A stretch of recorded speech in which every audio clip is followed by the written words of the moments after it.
Hi, everybody. I'm Greg Fishel. Welcome to a very special presentation here. I was down in Orlando a few weeks ago, and I was helping a former coworker to celebrate his retirement from WESH. And they had a nice reception for him, and I bumped into Amy Sweezey, who is an award-winning meteorologist, an award-winning author, and in my humble opinion, an award-winning person. So, so Amy, I just wanted to thank you for taking time out to talk to me today. I think we're going to have some fun here. Well, thank you. I'm so happy to be here. Good to see you again, in person and virtually. Yes, exactly. So I'm going to start off, I guess, way back in the beginning, which I guess most interviews do. Is that where were you born and raised, and then how did you eventually get into higher education, and what those higher education areas were? Okay. Well, I can't talk about my early years without holding up my hands because I was born in Michigan. And anytime you meet someone from Michigan, this is what they do. Where are you from? Where are you from? So I was born here, actually in the Upper Peninsula. When you go across the Mitten, across the Mackinac Bridge into the Upper Peninsula, the first city that you come to is St. Ignace. And that is the town where I was born. Wow. My parents lived there not for very long, only a couple of years, but it just happened to be where I was born. And then they moved back down to the Lower Peninsula, over by the Detroit area. So I spent most of my younger years in the Ann Arbor area, just south of Ann Arbor. Okay. And then I ended up, after going to college for my undergrad in Chicago, I ended up back in West Michigan over here in the Grand Rapids area and Kalamazoo. And I worked doing television weather for 7 years there before moving to Orlando. Aha. So you worked for two TV stations then in your history? So I was one of those people who got into, I know you're going to talk about this, but I got into weather really on accident. My original plan with my undergrad degree was to be a newspaper reporter. I wanted to write for a newspaper.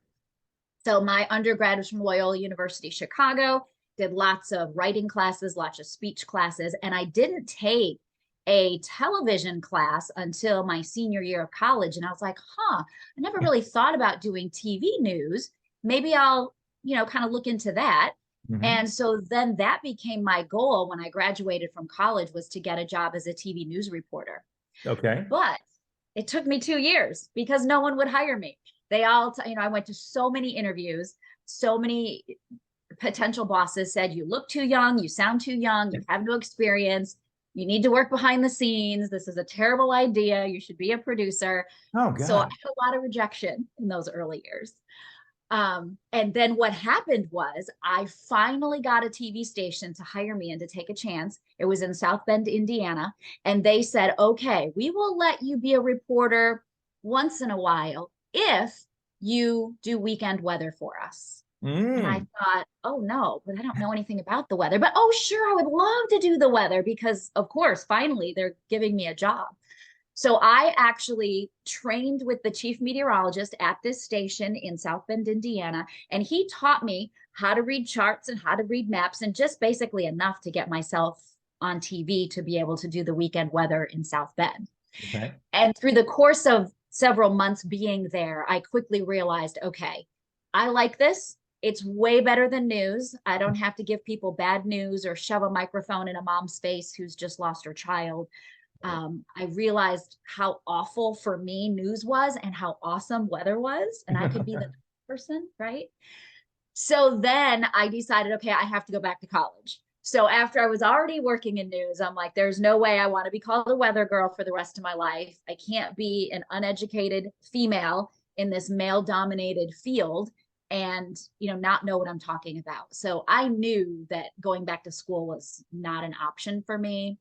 And fortunately, there was a program at the time that was available for people like me who were already working in news but wanted to get weather training instead. And it was through Mississippi State University. And so I did their 3-year program where I took the weather and science classes and already had the communication background. So then I was able to kind of combine the two, start working in weather, and never look back. Wow. It's a long answer.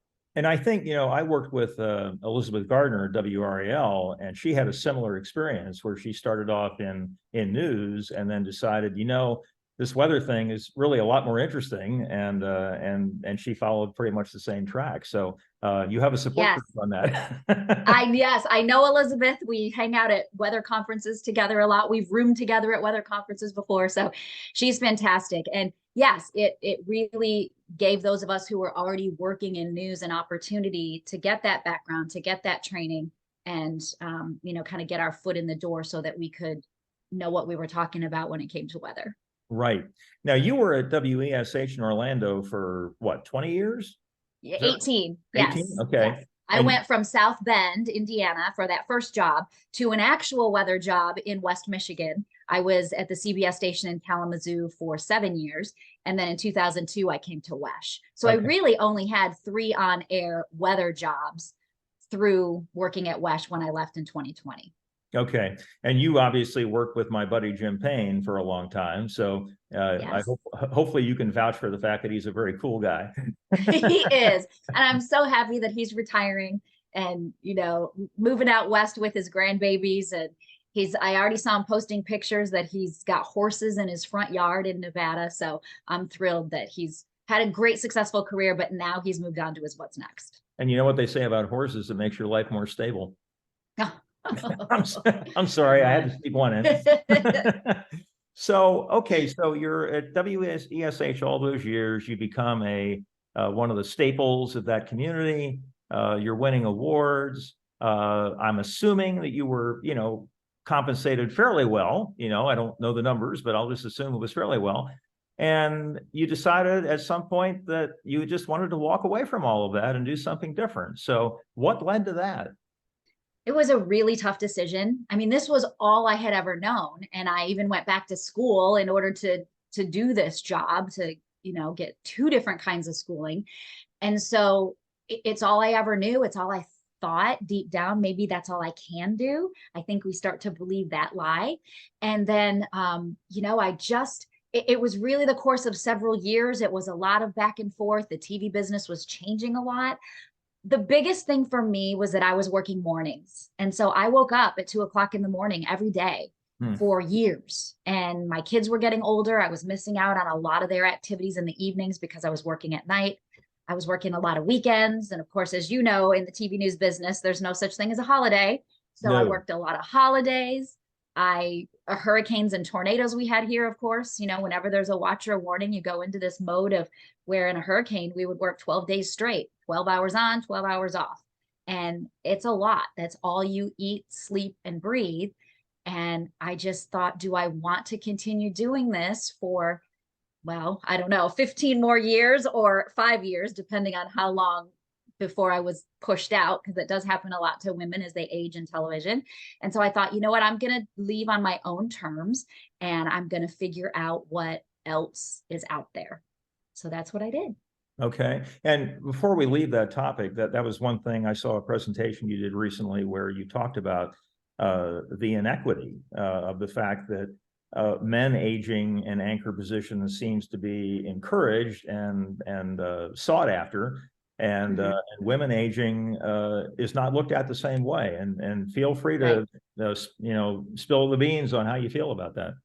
Yeah, absolutely. I mean, especially in the TV news industry. I mean, there are a lot of 60-year-old men with wrinkles and gray hair, and they're on TV and they're revered, they're respected, they're looked to for advice, they have all this wisdom.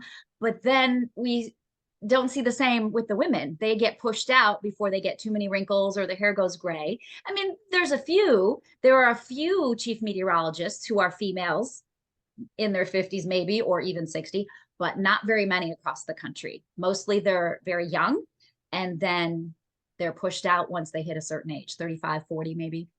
Right. Do you see any hope for that changing in the near future, or is that just one of those nasty things in the world that we have to accept? I hope so. I mean, I hope so. I would love to see that. I do know that when I first decided to switch from news to weather, one of the deciding factors was that there were only 20% women in the field of TV meteorology. And guess what? It really hasn't changed a whole lot since then in the last 30 years. There's still very few women. Now, I think more women are going into the field, but once they start having kids, once they start having a family, they get into their 30s and they're kind of like, okay, I'm not sure I can still do this anymore. So I think a lot of women may enter the field of TV news, but then they get out a little faster than the men do. Okay. Okay. Now, you also have written a couple of children's books, right? I have. About the weather. Can you tell us more about that? Yes, I have two books. One is fiction, and the title is It Never Ever Snows in Florida, which I know what you're going to say. Tell me what you want to say when I say that. Oh, like there's a couple of exceptions? Right, exactly. Sometimes it does snow in Florida. Yes, I know. Whenever I post about my book, I always get the people, oh, yes, in 1989, I was there. And, I know that's what the book is about. So it's a fiction story about a little boy who was born in Florida. He's never seen snow before. So he's always mad. It never snows in Florida. And then lo and behold, one day, his mom, who just happens to be a meteorologist at a TV station, takes him to the library and they start reading books and stories about times that it has actually snowed in Florida. So he learns by the end of the book that you can't say never when it comes to weather, and that sometimes, even though it's rare, sometimes it does snow in Florida. So that story I wrote when my kids were little, because they were all born in Florida and they would learn about the season of winter at school, and they'd read about blizzards and snowstorms and ice and would have no idea what that was about. And there weren't really a lot of books for Florida kids about what our winter is like, which is very different from everywhere else in the country. So that was kind of my inspiration with that one. And then my second book that's nonfiction is TV forecasting behind the scenes. So it's all about how I did my job at the TV station specifically. So how the sun heats the earth, the different layers of the atmosphere, cold fronts and warm fronts, satellites and radars. So there's a lot of the tools that we use, but it also focuses a little more on how specifically we use those tools and instruments to measure weather and then put together a forecast to go on television. Okay, very good. I think the next thing I wanted to talk about, and I have an opinion on this, and I'm interested in hearing yours, is that how the business has changed in the sense that when I first got to WRAL back in 1981, weather never led the newscast unless somebody's life was in immediate danger. Right. And now it almost seems like this, to the point where if a weak wave comes off the coast of Africa, we're leading with weather. And my fear is we're desensitizing the public, that they can no longer tell the difference between something that's really serious and something that's not. And I'm curious as to whether or not you agree with that or not. No, absolutely. Yeah, the whole cry wolf syndrome, hyping things up for ratings for viewers, because, if it bleeds, it leads. We've always learned that about the news business. And so, the best way to get people to watch is for fear, right? If moms are scared that something bad's going to happen to their kids, they're going to watch to learn more. If they're scared that a hurricane is going to blow their house over, they're going to watch to know more. And I think a lot of TV stations and promotions departments kind of got caught up in that. Not until, I don't know, I think it was kind of with the rise of radar, right back in the 90s, the late 90s, early 2000s, where everyone had a radar war. All the TV stations were getting their own live radar. And boy, they were promoting, we can pinpoint right down to street level where that tornado is. And of course, we never took into consideration the fact that the radar images were actually 6 minutes old, or, and we're telling them that the storm is here when it was really there 10 minutes ago. So there was a disconnect, I think, for a long time between the promotions department, because their job is to promote these really cool, amazing tools that can save lives, that can be used properly to, advance our weather story. And, between that and then the actual meteorologists and the news department that were trying to stay on course. And, so I hope that we're getting away from that, but I don't know. Sometimes I watch the news and think, oh, maybe it might be getting worse. Right. Yeah, that's my fear as well. And I know that another thing we talked about just before we started this recording was with tropical cyclones, that when Idalia hit Florida, and obviously the impact of your state was way greater than mine up in South Carolina, but when the storm was, almost virtually over Myrtle Beach, where I am, the advisory said the maximum sustained winds were 60 miles an hour. I don't think we ever had a sustained wind at the airport more than about 28 or 30. I don't think we had a gust to 60, let alone a sustained wind. Now, more than likely out over the ocean, there were some spots that had that. But when I talk to the general public, they think when they hear maximum sustained winds of 60, they think it's everywhere, and that if the storm is close to them, that's what they're going to see. And then when it doesn't happen, then they say, were wrong. They've hyped it. You're wrong. It's all part of a massive government conspiracy to promote the climate change agenda. Right. On and on. And right. What can we do to, I guess, to be more honest and have that sell? I mean, I'll be honest with you. I got more positive feedback over the years when I looked straight into the camera and said, folks, I honestly don't know how this is going to play out. Here are the two most reasonable possibilities, but I'm not going to pretend to be confident when I'm not. And I had consultants tell me, never talk about what you're not certain of. Never do that. Right. And right. I found it to be exactly the opposite, that people appreciated that. I remember a consultant telling me one time, never ever write a question mark on your graphic in any way, whether it's in an actual question, whether it's in the banner, and I'm like, but sometimes that's the story, is we don't know what's going to happen. Sometimes you need a question mark. And they're like, no, never, never, never. And I agree with you. I think people appreciate the transparency that, yes, we do know a whole lot, and we know a whole lot more now than we ever did with all of the technological advancements. However, weather is still weather. It's constantly changing. It's constantly moving. And it's a guess at the end of the day. It's an educated guess, but it's still a guess. Exactly. And, one other example I'll just bring up real quickly is like when it comes to severe weather, is that I will hear these national media shows in the morning say 25 million people are under a severe weather risk today. And it's conveyed in such a way that it sounds to me like all 25 million people are going to get hammered. And even if you're in a high risk, it's a slightly better than a coin flip chance of a tornado being within 25 miles of you, which means the chance of it being on you is infinitely less than that. And I don't want to downplay the warnings, because there are such things as low probability, high impact events where there may not be a very good chance, but if it happens, you're not ready for it, it's bad news, But at the same time, I just think the way it's conveyed, again, as you mentioned earlier, is based on fear and not being the voice of reason and saying, okay, folks, yeah, we're in a high risk. Keep a cautious eye to the sky. Keep in contact with your favorite media outlets, but live your life. Don't panic. Right. I think that's true for a lot of things in life. For sure. We could have used that maybe during the pandemic a little bit.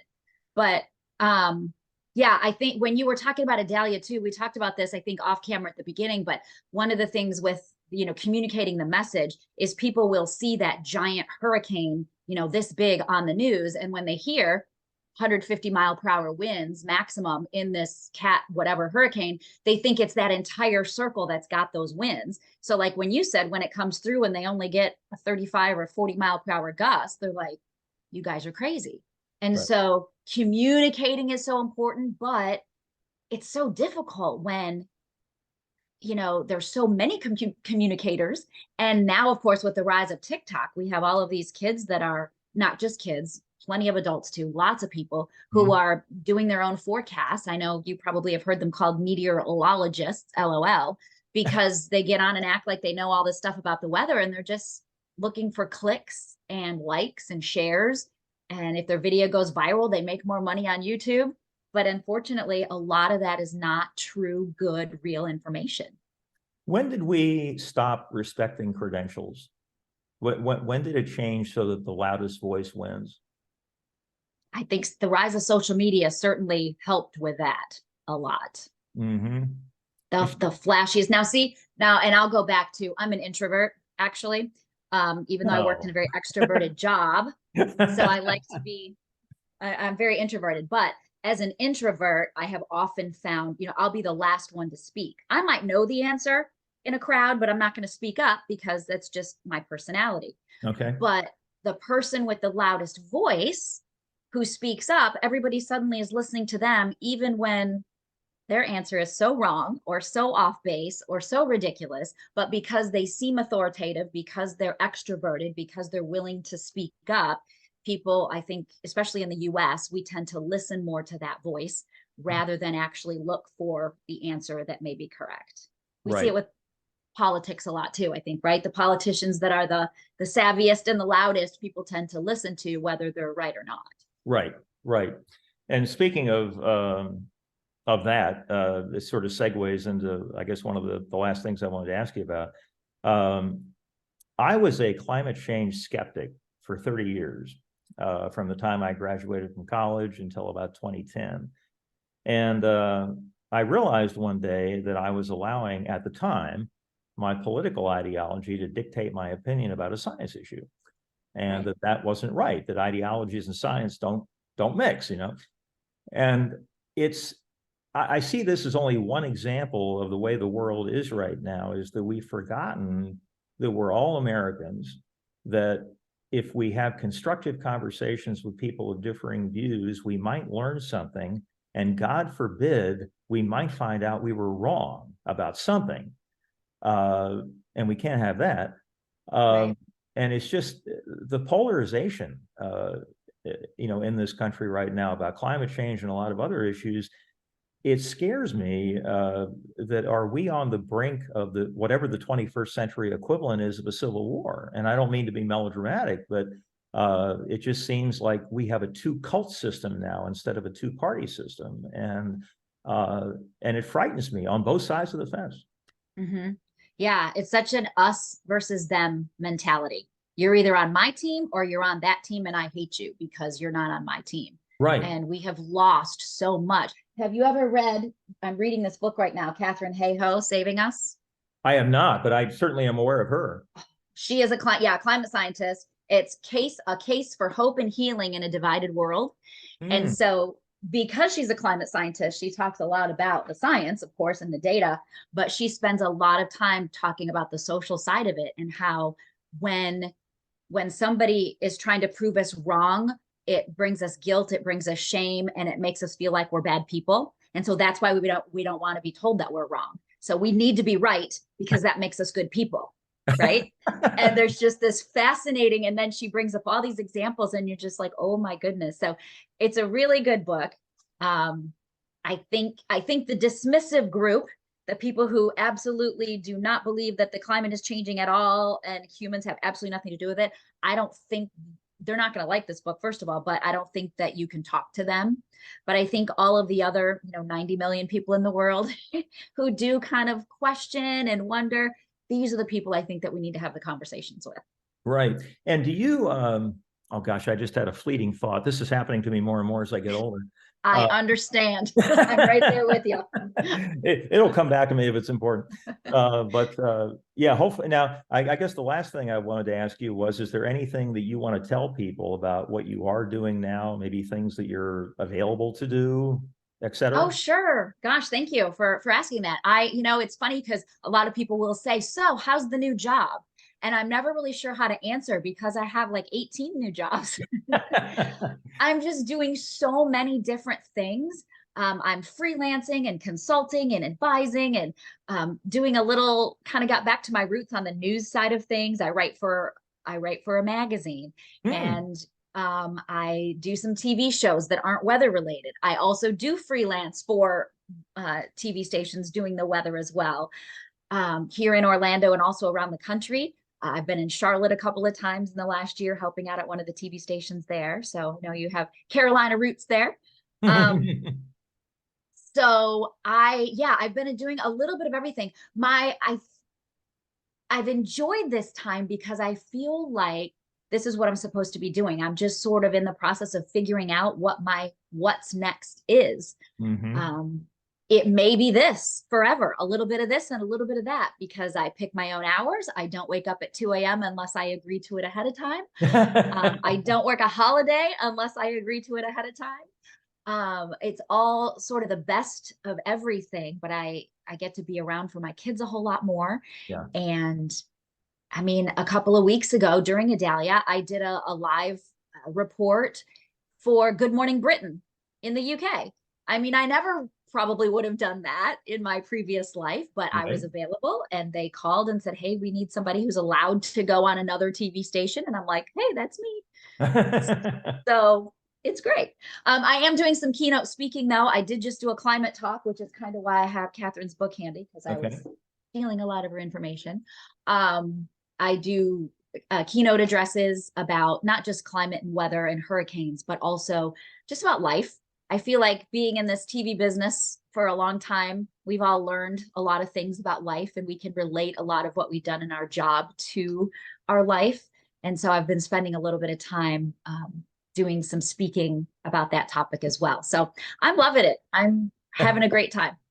And I'll put your website down there underneath the video so that you know, you told me that sort of links to everything that you're doing right now. Yes, all my social media, if you want to get in touch to have me speak to your group, or of course, more information about my children's books are on there as well. Okay. And I just remembered the fleeting thought, so we'll close on Okay. that. But there are some people that are, quote unquote, on my side of the climate change argument that that make me tremble sometimes. And one example is this immediate attribution that every time an unusual weather event occurs, that that immediately it's stated that, oh, that's another example of climate change. Well, there's natural variability, as you know, in climate, and that weird things have happened since time began, even without human influence. And the challenge is to try to separate out what's natural and then see, you know, what's left. But I think sometimes we shoot ourselves in the foot by making comments like that, and then all it does is give fodder to the people that think that it's all a bunch of hooey. Right, because one specific weather event cannot be, you know, is not climate change. One blizzard, one snowstorm. It's, you know, the climate change is the weather over time, right? Mm-hmm. And so my favorite was always, if there was a big blizzard up north, then someone would say, oh yeah, so much for global warming. Right. Because global warming can't be real. The earth can't be getting warmer if you have snow. But there's so much more to it than just those little flippant statements that are easy to type on social media. Yeah, and I think that all of us tend to think of our yard as being the globe, you know, that whatever's happening in our backyard is representative of the entire planet, which is easy to do, you know. That's right. Well, it didn't rain at my house, and Greg said it was going to rain, so he was wrong. Right, exactly. Not realizing that it actually rained a mile down the street. Right, exactly. Yeah. Well, this has been fun. Is there anything else that we haven't talked about that you were hoping we would? Oh gosh, no, I'm just so honored that you thought of me and that we could catch up and chat. And I'm thrilled that I could share a little bit more about my journey. Yeah. And what about you? I mean, maybe you've shared this with other people already, but you know, you're kind of in the same boat of doing your what's next. What's next for you? Well, I guess the big thing is that I've been on Patreon now for a little over a year, which is a subscription-based service, and I've got two different tiers: $3 a month for one weather video a day, and then for an extra $2 a month, we really take a deep dive into the science. But it's been fun, and I kid about the fact that it's so great now to give a weather presentation and not have a crew member giving you a rap sign after 3 minutes. That's right. So, or sometimes too when you work mornings. Right. And I probably do go into a little bit more detail than I should. I mean, like instead of a 3-minute video, it's sometimes a 7 or an 8, you know. But I found that an awful lot of people have the weather is a hobby for them. And and even if they didn't go into it professionally, they are very curious about why things happen and where they happen and so forth. And so I'm hoping that I'm filling at least a little bit of a void for those people, because in all fairness, television stations do have time constraints. And I know that every time I ran over, it cut into the sports guy's time, and he wasn't very happy about that. And it wasn't, in all honesty, it wasn't fair, you know? Right. And so this way, it's just one topic, and you know, I can go as long as I want and still keep in touch with a field that's been very dear to me for my whole life. And it allows people to seek out sources that are credible. So instead of getting that flashy graphic that shows up on what used to be Twitter, they can actually seek you out and know that you're knowledgeable and that you've got the education, you've got the experience, and your opinion actually matters. Well, I appreciate that. And I made a comment yesterday about, you know, this potential subtropical cyclone that might develop off our coast later this week. That I said, you know, if you have plans for the weekend, I said, don't cancel them. Don't panic, because I'm a great believer in ensembles, and the ensembles are all over the place, you know. And so I said, don't give up. I said, you may have to eventually. Don't give up yet. Just Right. sort of keep tabs and then see how we go here. So It's only Tuesday. right, exactly. So Amy, this has been great. I really appreciate you taking the time to do this, and I'll get this up on as many platforms as I can. And hopefully I'll be down in Florida and we can touch base again directly. All right. Sounds great. Thank you so much. I appreciate it. All right, take care. Bye. Bye.